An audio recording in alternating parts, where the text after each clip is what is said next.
ప్రభు అయిన యేసుక్రీస్తు నామంలో కూడి వచ్చిన ఈసీవై కుటుంబ సభ్యులందరికీ ఉదయకాల శుభాలు తెలియజేస్తున్నాను. దేవాది దేవుడు మరొక వారము ఈసీవైలో వాక్య పరిచర్య చేయడానికి నాకు ఇచ్చిన అవకాశంను బట్టి ఆయన ఎంతగానో స్తుతిస్తున్నాను. మనము గత వారము దేవుడు నిన్ను నడిపించిన మార్గమంతటిని ఒకసారి జ్ఞాపకం చేసుకో అనే విషయాన్ని ద్వితీయోపదేశ కాండంలోని 8వ అధ్యాయంలో మనం నేర్చుకుంటూ వచ్చాం కదండి.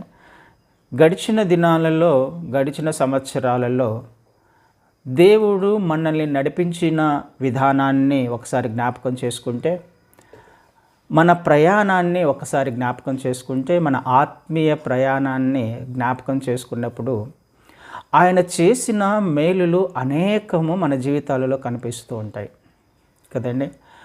మనల్ని ఆయన ఏ విధంగా ఇప్పటి వరకు, గడిచిన సంవత్సరాల నుండి ఇప్పటి వరకు మనము జ్ఞాపకం చేసుకుంటే ఆయన ఎన్ని మేలులు చేశాడో, ఆయన ఎంతగా మనల్ని భద్రపరిచాడో, ఎన్ని విషయాలలో మనల్ని కాపాడుతూ వచ్చాడో, ఏ ఏ అవసరతలు తీరుస్తూ వచ్చాడో మనము జ్ఞాపకం చేసుకుంటే ఎన్నో ఎన్నో ఎన్నో ఉంటాయి కదండి. ఆ విషయం మనందరికీ తెలుసు.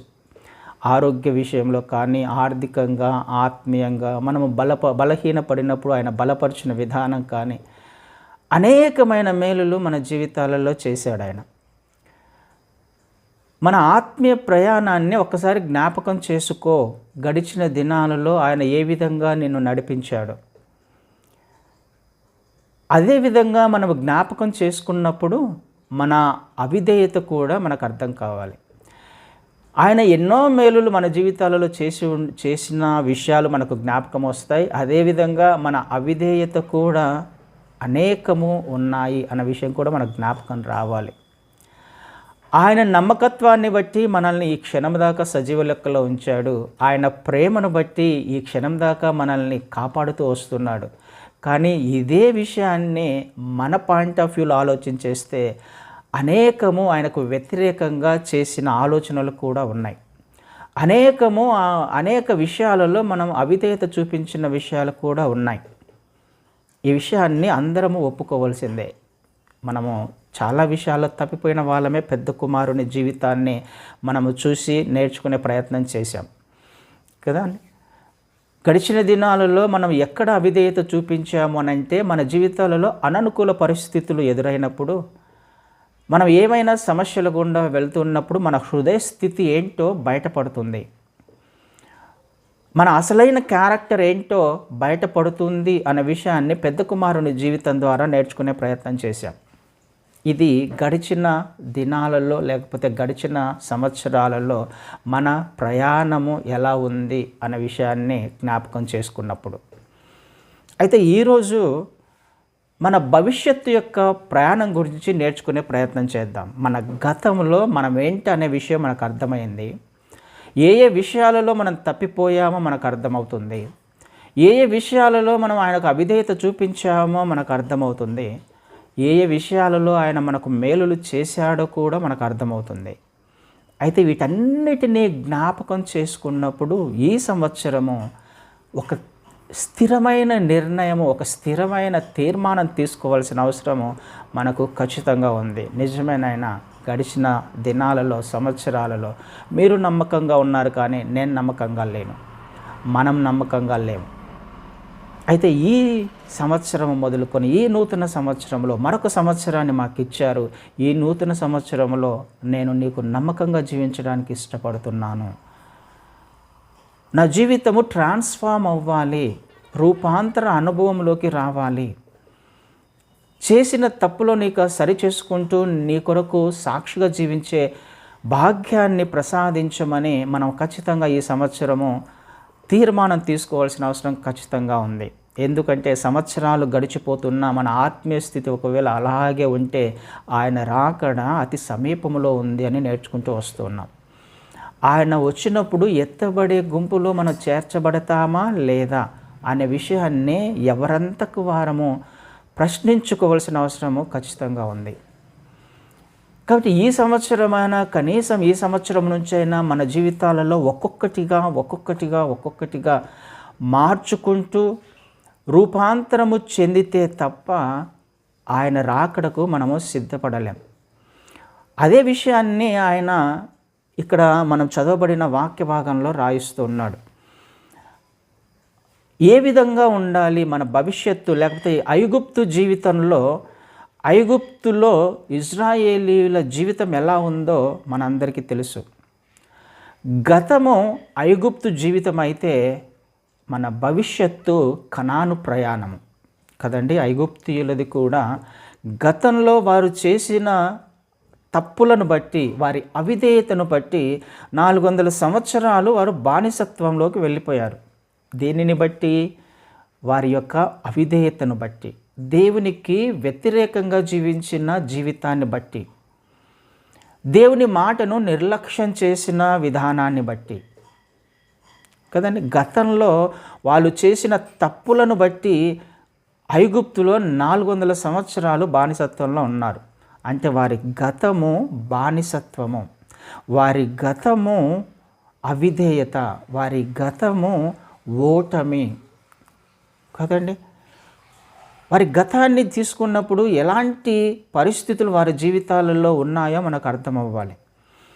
అయితే దేవుడు మాట్లాడుతున్న అద్భుతమైన మాట ఈ 12వ అధ్యాయంలో, ఇది మీకు మొదటి నెల, సంవత్సరాలలో ఇది మీకు మొదటి నెల, ఇది మీ ఆత్మీయ ప్రయాణానికి మొదటి నెల, నేను మిమ్మల్ని విడిపించబోతున్నాను. దేవుని యొక్క ఉద్దేశం ఏంటి? అవిధేయులుగా ఉండాలన్నది దేవుని ఉద్దేశం కాదు.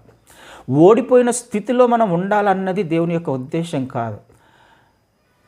దాస్యత్వంలో ఉండాలన్నది దేవుని ఉద్దేశం కాదు.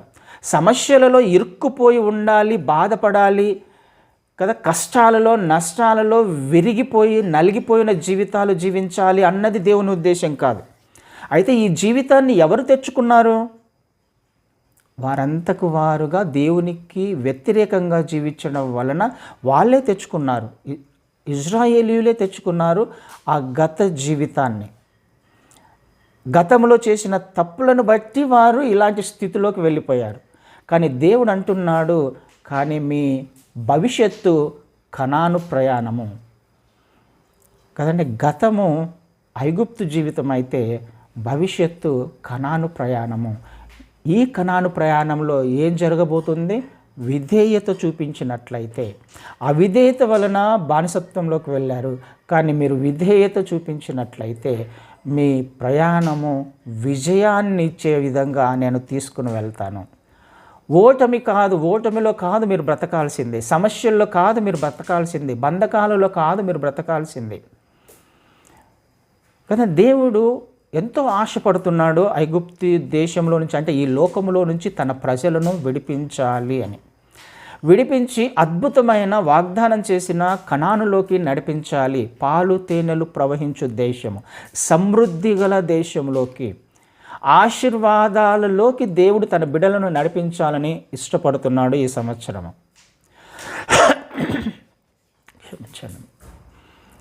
భవిష్యత్తు ప్రయాణము ఎలా ఉండాలి అని దేవుడు కోరుకుంటున్నాడంటే అద్భుతంగా పరలోకం చేర్చాలని ఆయన ఇష్టపడుతున్నాడు.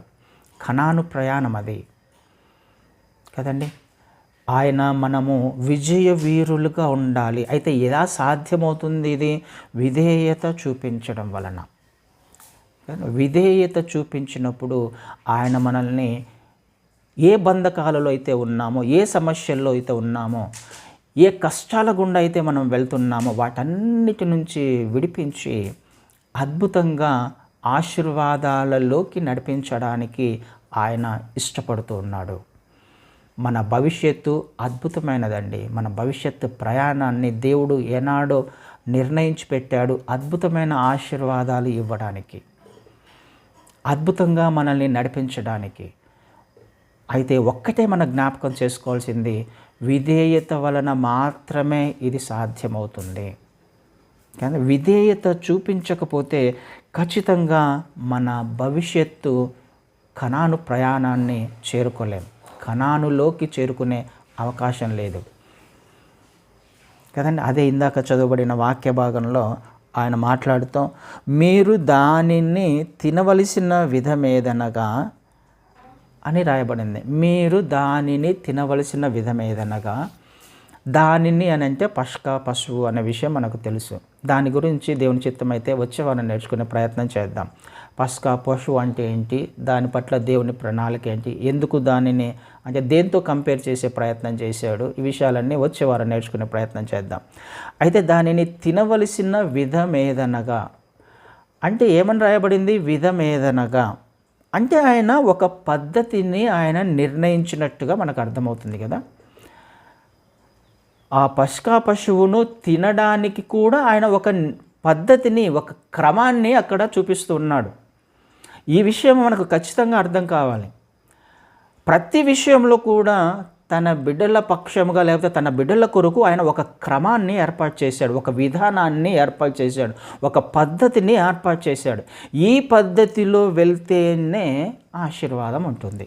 ఈ విషయాన్ని ఖచ్చితంగా మనం గమనించాలి ఈ సంవత్సరం. ఇలా చేస్తేనే విధమేదనగా, ఇలా కాకుండా నీ ఇష్ట ప్రకారం చేస్తే కుదరదు.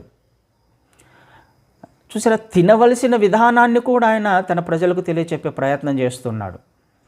ఏ విధంగా తినాలి, ఒక పద్ధతిని ఆయన అక్కడ చూపిస్తున్నాడు.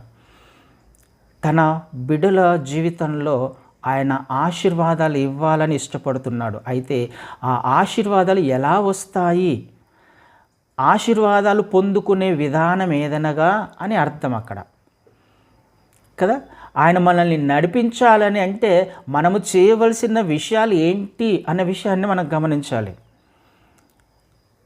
ఆ పద్ధతిలో వెళ్తేనే, ఆ విధంగా జీవిస్తేనే. అందుకనే చాలాసార్లు ఆయన అంటూ ఉంటాడు కదా, ఈ నా మాట చొప్పున ఎవరైతే చేస్తే వారికి ఈ ఆశీర్వాదాలు ఉంటాయి. ఒక క్రమము ఖచ్చితంగా క్రైస్తవులకు ఉండాలి. ఒక పద్ధతి అనేది ఖచ్చితంగా క్రైస్తవులకు ఉండాలి. అది వాక్యానుసారమై ఉండాలి. అది వాక్యానుసారము కాకుండా నా చిత్త ప్రకారం అయితే ఖచ్చితంగా మనం ఎక్స్పెక్ట్ చేయకూడదు ఆశీర్వాదాలని. మన సమస్యల నుంచి మనం బయటపడతాము అని అనుకోవడం పొరపాటు కదండి. ఎందుకు?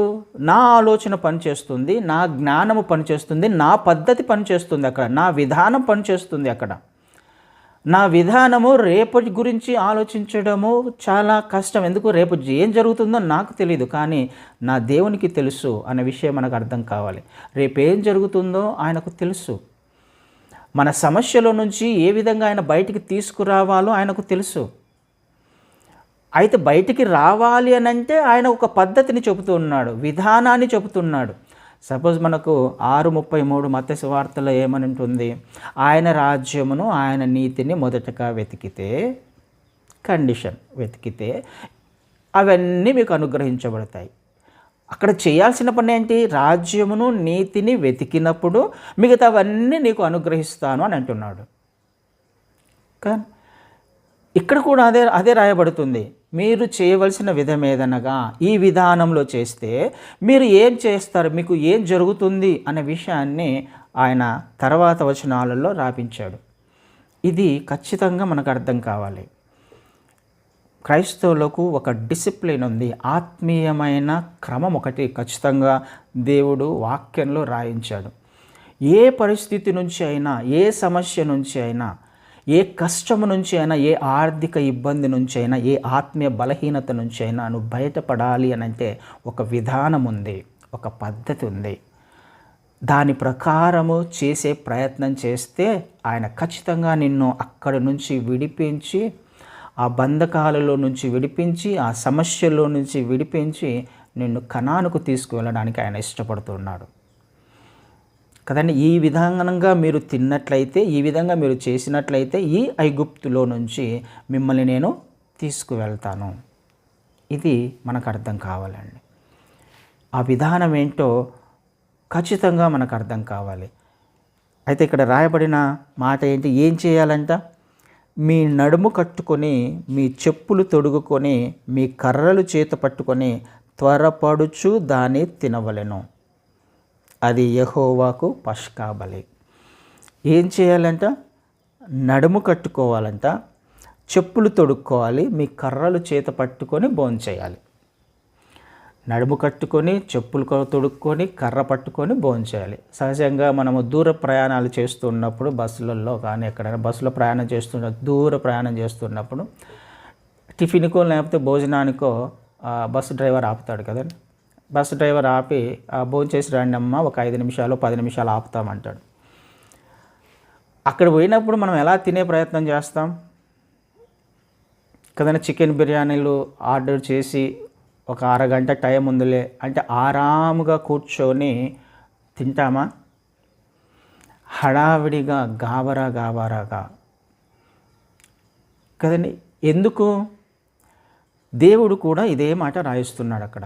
మీరు వీటన్నిటిని చెబుతూ ఉన్నప్పుడు ఆయన ఏమంటున్నాడు? నడుము కట్టుకోవాలి, కర్ర పట్టుకోవాలి, చెప్పులు తోడుకోవాలి, అంటే రెడీ టు మూవ్ అన్నమాట కదా. ఆ బస్సు ఎప్పుడైనా బయలుదేరుతుంది. నేను నా ఇష్టం వచ్చినంతసేపు తినడానికి వీల్లేదు. అక్కడ బాగా ఫుల్గా తిని కాసేపు పడుకోవడానికి అక్కడ బస్సు ఆపలా కదండి. అక్కడ మన ఇష్టం వచ్చిన ఆ ప్రాంతము బాగుంది కాబట్టి ఇక్కడ కాసేపు గడుపుదాము, కాసేపు పడుకుందాము, రెస్ట్ తీసుకుందాము అనడానికి వీల్లేదు. నిలబడి గాబరాగా తినే ప్రయత్నం చేస్తాం. దేవుడు కూడా ఇక్కడ రాయబడిన మాట, మీరు సిద్ధపడి కదండి, నిలబడి నడుము కట్టుకొని, నిలబడి చేత కర్రను పట్టుకొని, చెప్పులు తొడుకొని రెడీ టు మూవ్ అన్నట్టుగా ఉండాలి. అంటే ఇంకా ఐగుప్తులోనే ఉన్నారు వాళ్ళు. ఈ చివరిగా ఆయన 10వ తెగులు తీసుకురాబోతున్నాడు. అది జరిగిన తర్వాత వెంటనే మీరు ఐగుప్తులో నుంచి విడిపించబడతారు. ఈ విషయం దేవునికి తెలుసు. ఈ బంధకాలు ఆ రోజు రాత్రి విడిపించబడబోతున్నాయి. బంధకాలలో నుంచి, ఆ సమస్యలో నుంచి, ఐగుప్తు దాస్యములో నుంచి వాళ్ళు విడిపించబడబోతున్నారు. విడిపించబడబోతున్నప్పుడు ఏ సమయంలో విడిపించబడబోతున్నారో దేవునికి తెలుసు. కాబట్టి మీరు చేయాల్సిన పని సిద్ధంగా ఉండండి. ఈరోజు రాత్రి మాత్రమే మీకు ఐగుప్తులో ఉండడానికి పర్మిషన్. తర్వాత మీకు వెలుగు వస్తుంది. మీ జీవితంలో ఆత్మీయమైన ప్రయాణాన్ని మీరు కనానుకు కొనసాగించాల్సిన అవసరం ఉంది అనే విషయాన్ని దేవునికి తెలుసు. కాబట్టి సిద్ధపడమంటున్నాడు ఆయన. రెడీ టు మూవ్, కదలడానికి, బాగా తిని పడుకోవడానికి ఆయన మటన్ పెట్టట్లా అక్కడ కదండి. ఆహారాన్ని ఆయన వాళ్ళ కొరకు సిద్ధపరచలా. సిద్ధపడి వెంటనే అక్కడి నుంచి బయలుదేరాలి కదా. తిన్న తర్వాత వాడు ఆ బస్సు హార్న్ వేయంగానే మనం ఏం చేస్తాం? గబగబా ఎక్కేస్తాం బస్సును, వెళ్ళిపోవాలి అక్కడి నుంచి. అక్కడ ఉండడానికి కాదు. ఆ భోజనం పెట్టింది అక్కడ తిని హ్యాపీగా పడుకోవడానికి కాదు. ఆ భోజనం పెట్టిన తర్వాత మీరు చేయవలసిన ప్రయాణం ఉంది. అది శక్తికి మించిన ప్రయాణం. దేవునికి తెలుసు. 40 సంవత్సరాలు వీళ్ళ అవిధేయత ఏంటో వాళ్ళు ఖచ్చితంగా దేవునికి తెలుసు కదా. వాళ్ళు ఎలా ఉంటారో ముందుగానే వారిని సిద్ధపరుస్తున్నాడు, ప్రిపేర్ చేస్తున్నాడు. చక్కగా మటన్ పెట్టాడు. తిన్న తర్వాత మీరు బయలుదేరాలి, సిద్ధంగా ఉండాలి. ఇది దేవుడు కోరుకుంటున్నాడండి. ఆయన తన బిడ్డలకు ప్రొవిజన్ ఇవ్వకుండా, అంటే వారికి కావలసినవి సమకూర్చకుండా ఆయన ఏ పని కూడా అప్పచెప్పడు. ఆయన ఎక్కడికి కూడా తన ప్రజలను నడిపించడు. ఈ విషయం కూడా మనకు అర్థం కావాలి. ఆయన మన జీవితాలలో కూడా సమస్యకు సమాధానాన్ని మన ముందుకు తీసుకురాకుండా మనల్ని ఏదైనా సమస్యలో ఒక్కొక్కసారి ఆయననే అనుమతిస్తూ ఉంటాడు కదా. పరిస్థితులు అననుకూలంగా మన జీవితాలలో రావడానికి దేవుడు కూడా అనుమతిస్తూ ఉంటాడు. ఎందుకు? దీని ద్వారా మన అవిధేయత ఏంటో మనకు అర్థం కావడానికి. అదే ద్వితీయోపదేశ కాండంలో కూడా మనం చూసాం. మీ హృదయంలో ఏముందో తెలుసుకోవడానికి కదా. ఆయన దూర ప్రయాణాన్ని ఎందుకు తీసుకువెళ్తున్నాడు? మీ హృదయంలో ఏముందో మీకు తెలియచెప్పడానికే. మన జీవితంలో కూడా కొన్ని అననుకూల పరిస్థితులను దేవుడు ఎందుకు అనుమతిస్తాడంటే మన రియాక్షన్ ఎలా ఉందో మనకు తెలియచెప్పడానికే. మనం ఏ విధంగా రెస్పాండ్ అవుతున్నాం దేవుని వాక్యానికి, ఏ విధంగా ప్రవర్తిస్తున్నాం దేవుని వాక్యానికి, ఆ విషయము మనకు తెలియచెప్పడానికే ఆయన కొన్ని అననుకూల పరిస్థితులను అనుమతిస్తూ ఉంటాడు. అందుకనే దేవుడు మాట్లాడుతున్నాడు, మీరు సిద్ధంగా ఉండండి.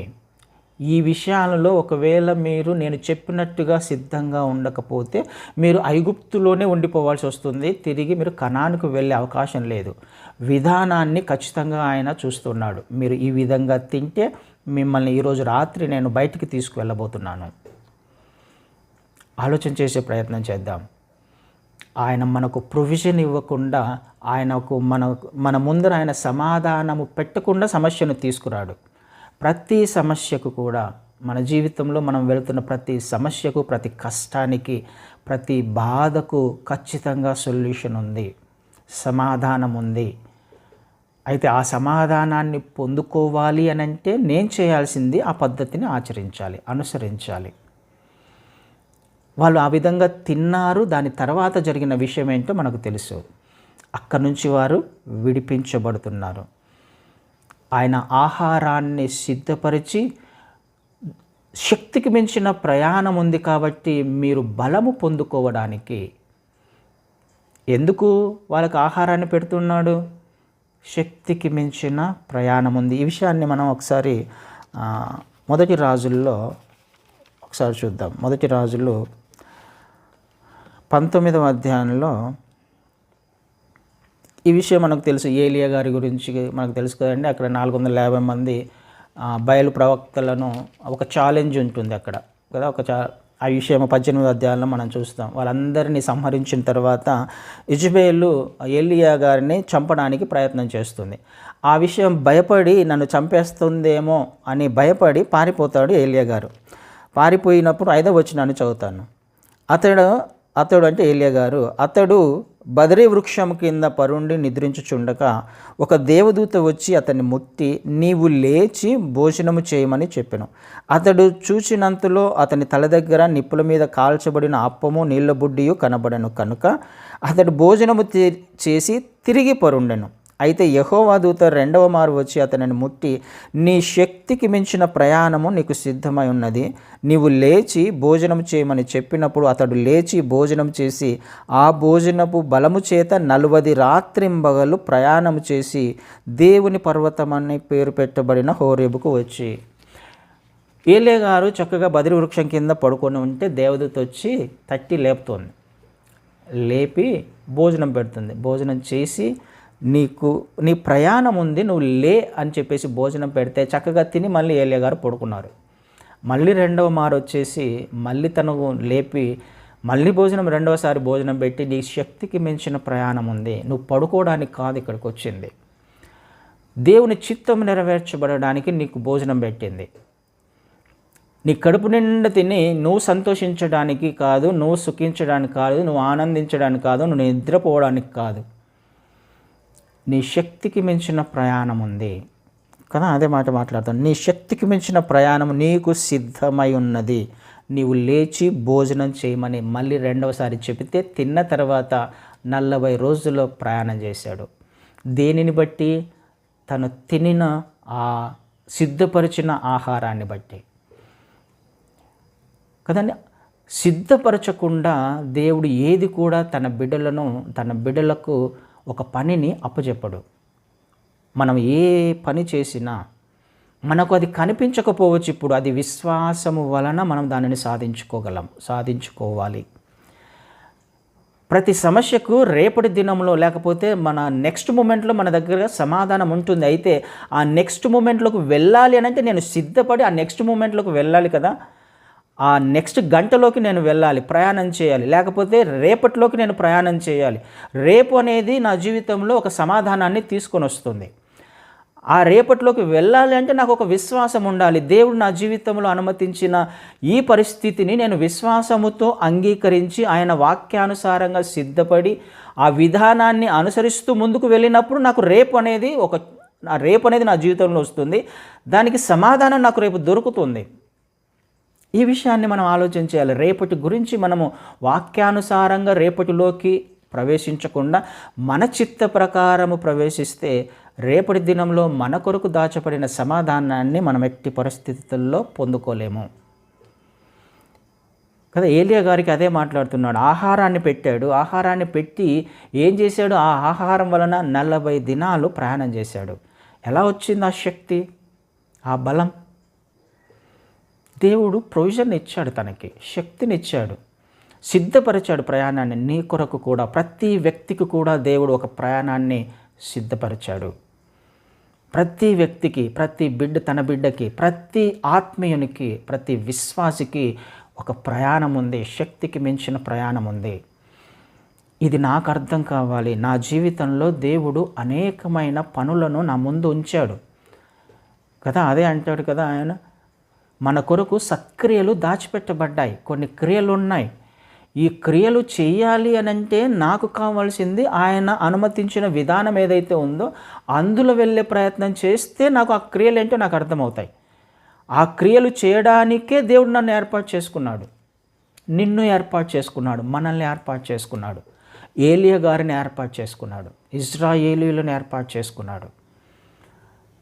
ఆయన చిత్తము చేయడానికి శక్తికి మించిన ప్రయాణము సిద్ధంగా ఉంది. అది ఏంటిది? మన కనాను ప్రయాణము. కనానులోకి మనము ప్రవేశించాలి. అయితే ప్రవేశించాలి అని అంటే ఆయన చెప్పిన నియమాలు పాటించాలి, విధి విధానాలు పాటించాలి.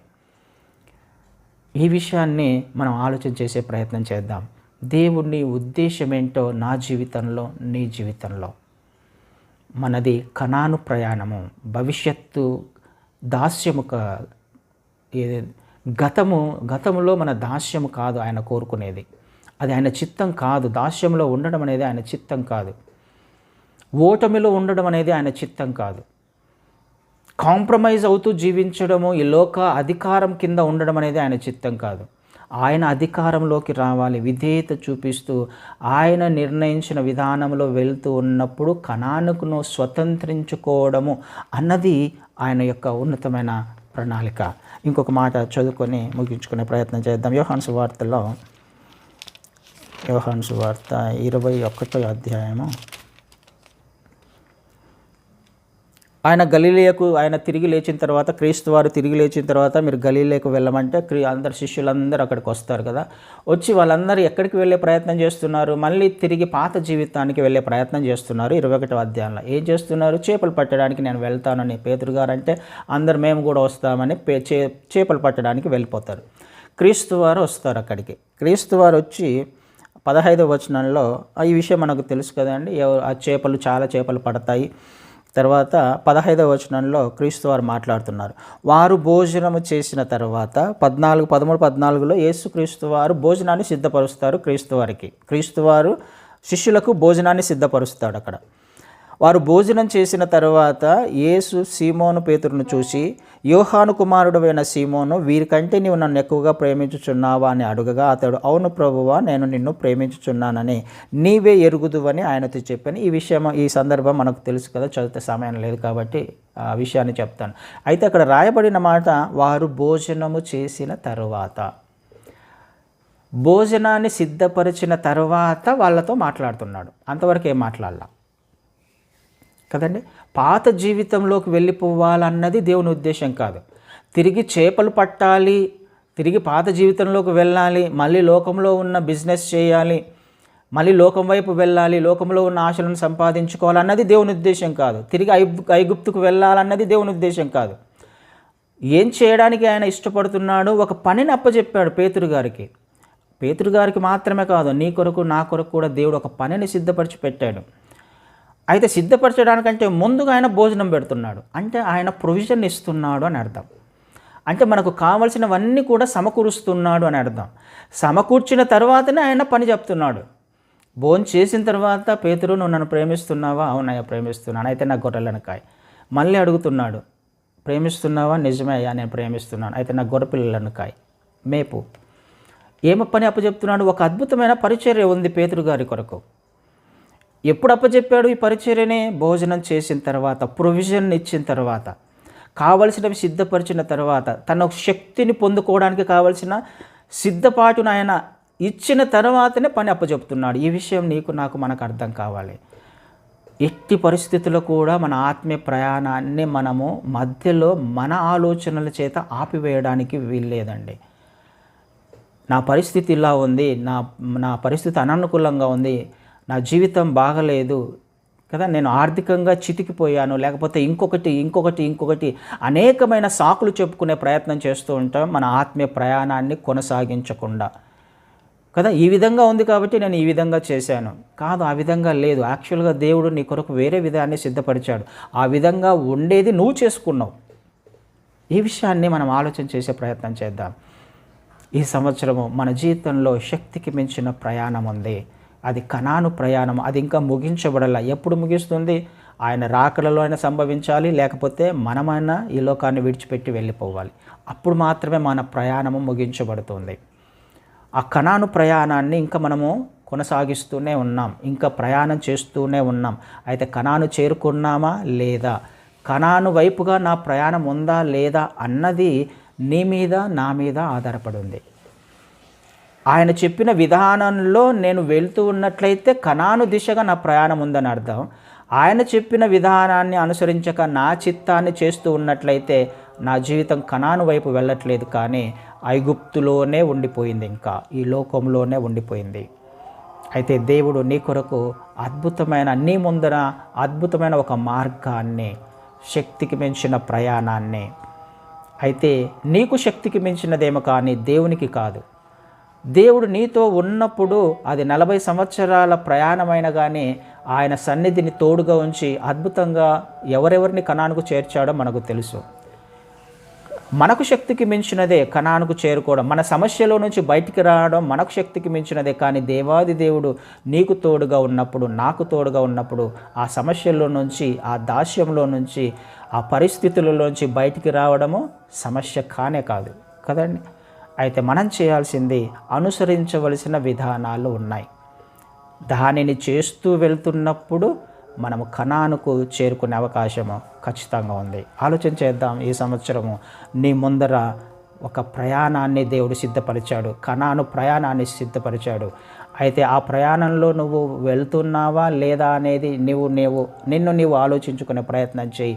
దేవుని విధానాలను అనుసరిస్తున్నావా లేదా, ఆయన చెప్పినట్టుగా చేస్తున్నావా లేదా అని ఒక్కసారి ఆలోచన చేసే ప్రయత్నం చేయి. ఒకవేళ ఏదో నాకు ఈ పరిస్థితులు బాగలేవు, నేను వెళ్ళడానికైతే నాకు ఇష్టంగానే ఉంది కానీ నా పరిస్థితి బాగలేదు అని ఒకవేళ నువ్వు అనుకుంటున్నావు అని అంటే అది చాలా చాలా తప్పు, పొరపాటు. ఎందుకు? ఆయన దానికి కావలసిన సమాధానాన్ని కూడా ఉంచాడు నీ కొరకు, దాచిపెట్టాడు. ఆ సమాధానాన్ని పొందుకోవడానికి ప్రయత్నం చేయి. ఆ సమాధానాన్ని ఇవ్వకుండా నిన్ను ఆత్మీయంగా ముందుకు నడిపించడానికి ఆయన ఇష్టపడాడు. నువ్వు వెళ్ళలేవని తెలుసు ఆయనకి, నువ్వు బలహీనతలో ఉన్నావని, నువ్వు బలహీనంగా ఉన్నావని, సమస్యలో ఉన్నావని ఆయనకు తెలుసు కాబట్టి సమాధానాన్ని కూడా నీ ముందు పెట్టాడు. ఆ సమాధానం తెలుసుకోవాలంటే నువ్వు ప్రయాణాన్ని మొదలు పెట్టాలి. మొదలు పెట్టకుండా ఆ సమాధానం నీ వైపు రాదు, నువ్వు ఆ సమాధానాన్ని పొందుకోలేవు. అది ఏ సమస్య అయినా, ఎంత పెద్ద సమస్య అయినా, ఆ సమస్యకు సమాధానాన్ని దేవుడు ముందుగానే నీ కొరకు సిద్ధపరిచి పెట్టాడు. దానిని సాధించాలి అని అంటే నువ్వు ఆత్మీయంగా ఒక అడుగు ముందుకు వేయాలి, కనాను వైపుగా నీ ప్రయాణాన్ని సాగించాలి. ఆయన చెప్పిన విధానంలో నువ్వు విధేయత చూపించినప్పుడు ఆ సమాధానం ఆటోమేటిక్గా నీ జీవితంలోకి వస్తుంది. ఒక అద్భుతాన్ని దేవుడు నీ జీవితంలో తీసుకురావడానికి ఈ సంవత్సరం ఇష్టపడుతున్నాడు. ఆ విధంగా ఒకవేళ నువ్వు ఇష్టంగా ఉంటే నీ ప్రయాణాన్ని కొనసాగించడానికి ఇష్టపడు. అతి కృప దేవుడు నీకు నాకు మనకు అనుగ్రహించునుగాక. ఆమేన్.